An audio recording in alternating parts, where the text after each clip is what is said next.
Қайырлы күн баршаңызға, каналыма қош келдіңіздер. Бүгін күріш қосылған қыстық ерекше салат дайындайтын боламыз.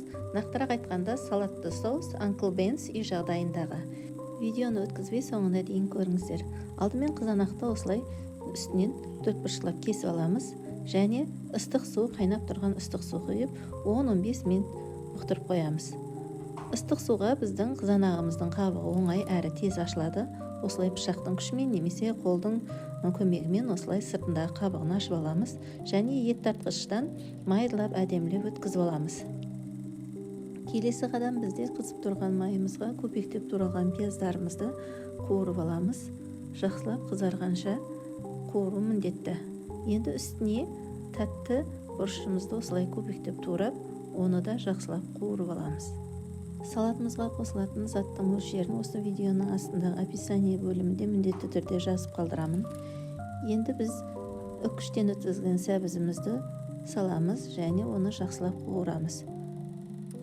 Біздің барлық қоспамыз 2 есе кішірейеді, дәл осындай болып. Міне өздеріңіз көріп тұрғандай, әлде қайда кішірейді көлемі.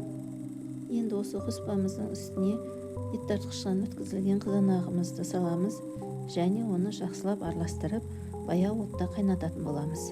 Осы аралықта мөлшерленген қант және татымына қарай тұз салып, жақсылап араластырып, біздің салатымыз 10-15 минуттың көлемінде қайнау керек. Осы аралықта біз күрішті жақсылап жуып, дайындап аламыз және осы қайнатпамызға күрішімізді салып, және 10 минут 15 минуттың арасында қайнатып аламыз. Енді 3 ас қасық 9% сірке суынан қосамыз және дәміне қарап петрушка турап майдалап, оны да араластырамыз. Петрушка мен уксусымызды жақсылап араластырамыз, оны қайнатудың қажеті жоқ. Мінекей салатымыз дайын болды. Банкілерге құйып, қақпақ жапқышпен жақсылап жауып шығамыз. Өте дәмді, тойымды салат. Достар, видео сіздерге ұнаса, лайк басып, каналыма тіркеліп, мені қолдап қоюды ұмытпаңыздар.